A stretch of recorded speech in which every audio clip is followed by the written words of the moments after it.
Well, hi there, church. It's great to see you. My name's Matt Levett. I'm a friend of many of you in the church and a friend of Matt Cornwell's, who invited me to share with you this week.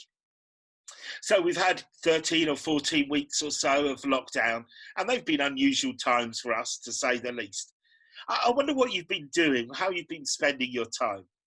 Some of you probably have been pulling your hair out, trying to keep up with schooling for your kids and your own paid work, keeping the house together and the house in order. But maybe you found just a little bit of time for perhaps a hobby, a new hobby. Maybe you've caught up on some Netflix series you wanted to see. Maybe you've even instituted something like family games night on a Friday, or one of these new Zoom quizzes that seem to have flooded our internet at the moment. I was thinking about a game. I was playing a game with some children of some friends of mine, and it's an old game, probably the oldest game there is. It's the game of hide and seek. And I guess we've all played it, whether we're young or old. We all know the premise of hide and seek. One person counts, the other person goes to away and hide, and you have to find them. Very simple game, really. You know, I kind of believe that God plays hide and seek with us every day of our lives. Most of the time, he's the seeker who's hunting us out. And we spend a lot of our time trying to hide from him. Maybe we simply don't want to acknowledge him. Maybe we want to do things our way. Sometimes we're deliberately doing stuff that we kind of don't want him to know about. But the truth is, he keeps on seeking us out. But occasionally, I believe God does something different. Occasionally, just occasionally, I think God's the one who's hiding. Not because he wants to make himself necessarily absent from us, but because he wants us to seek him out. I mean, doesn't it seem like he's hiding in difficulty, in failure, in poverty, in sickness and in suffering, in the unanswered questions of faith and of life? He's not absent just because he's hiding, or he's not hiding because he's absent.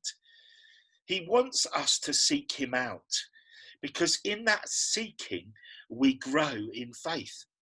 We learn something through the seeking. Sometimes it feels like God can be very far away. And perhaps during this COVID experience, you felt that God seems distant and far away. Hidden, perhaps. Maybe it feels like God's forgotten you. Maybe it's difficult for you to find God in the midst of all of this. Maybe it feels like you're playing hide and seek with him. You're looking for him and just can't find him. And in those moments, it can feel scary and desolate, like being in a dry, arid desert. You know, when you find yourself in a desert, you don't even know which way to start walking. And when you're in a desert, you really feel it. It's a dry, inhospitable place. You know, we don't go into deserts in search of refreshment, do we? And deserts are very silent places too. They're not comfortable, they're not easy. There's no background noise. There's no TV or phone or music to distract us. No distractions to lessen the pain. You know, the desert is actually quite a lonely place. Maybe a place where we even come face to face with our own weaknesses. But have you ever thought about deserts being God's place? You know, when you read through his word, when you read the stories and the story of God, somehow deserts and wilderness experiences seem really important to God.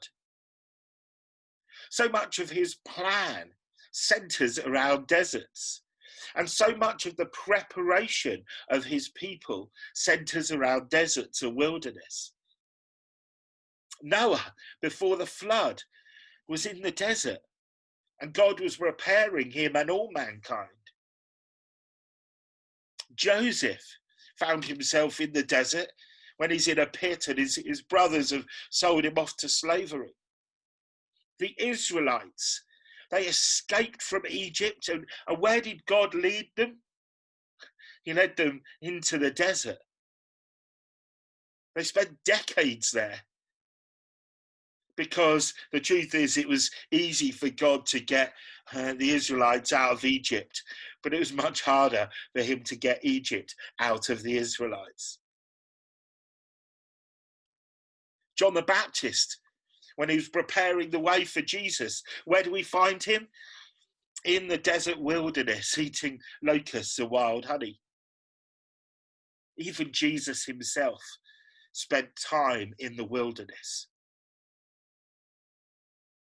And so many of God's people seem to be used in that desert experience to prepare them. It helped them to focus on their identity and on their purpose, their preparation. It gave them a new calling, perhaps even a new direction. A little like learning through patience that Matt spoke about a week or so ago. And I believe that if we want to really grow as Christians, we need to learn not just to endure those desert experiences, but to revel in them. There's this amazing verse in the middle of an amazing story in the Bible, the book of Hosea. Incidentally, it's a great book full of intrigue and story and romance. If you've never read it, give it a go. It's a story that happened, and it happened historically, but it was written to teach us a really important spiritual truth. The truth of God's gracious, enduring, persistent, relentless love, and his pursuit of us through anything for that. The man Hosea was a prophet of God who spoke to the northern kingdom of Israel sometime before they were carried off into captivity. Once the nation of Israel had split, there was Israel in the north and Judah in the south. Israel became involved in idol worship and yet again forgot about God. And Hosea was called to challenge God's people, challenge them to turn back to God. And he does this in a unique and slightly kind of crazy way. God asks Hosea to go and marry a woman who will later become a prostitute. And even more, he'll have some children, some of whom he didn't himself father. And the call was for him to stay faithful throughout her unfaithfulness, and to go even as far as buying her back from slavery to himself again. And that was a picture of God's relentless love for the nation of Israel, and perhaps even a picture too of his love for us and for his church. But I want to concentrate just in the last few minutes on a couple of verses in the middle of Hosea. In Hosea chapter 2, verses 14 and 15. And it says this: "Therefore, I will allure her. I'll lead her into the desert, and I will speak tenderly to her. And there I will give back to her her vineyards, and I will make the valley of Echa a door of hope. And she will respond as in the days of her youth, as in the days when she came out of Egypt." Wow, did you catch that? You see, Israel couldn't really hear God because of the busyness and the noise and the disruption. You see, God had always spoken tenderly to her, but she just kind of couldn't hear it at the moment because of the distractions that were around her. It felt like God was hiding from her. She needed the quiet and the loneliness and the desolation of a desert in order to hear God's tender voice. So God allured her into the desert. It's a strange word, isn't it? But it's a deliberate word. God beckoned her God seduced her even. God charmed her into the desert so that he could speak tenderly to her.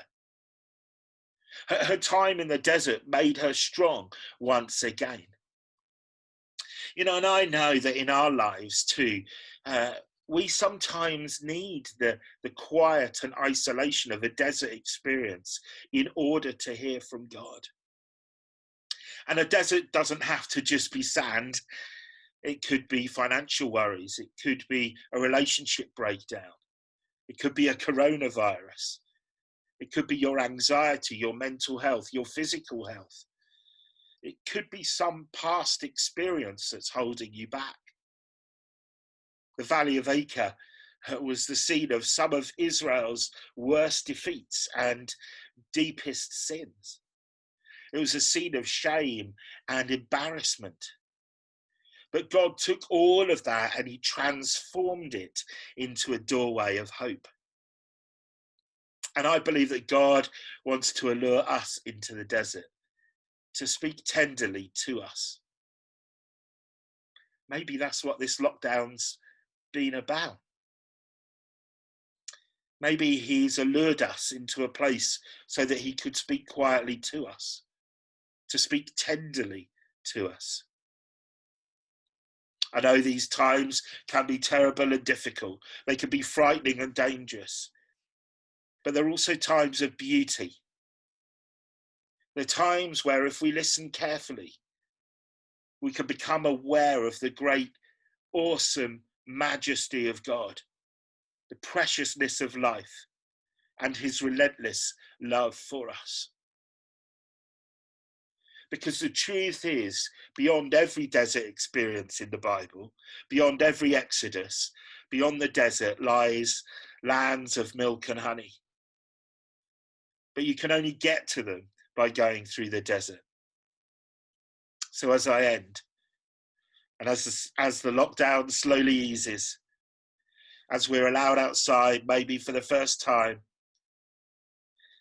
perhaps we should set down the coffee cup, put down the TV remote. Maybe we should even stand up and declare to whoever's in the house with us that we're going to play a game of hide and seek. And as we do so, as we have fun together, maybe we remember a God who is relentless in seeking us out, no matter where we hide. And occasionally, just occasionally, he's the hider, not to hurt us, but to allure us, to speak softly and tenderly to us, because he has something important to say.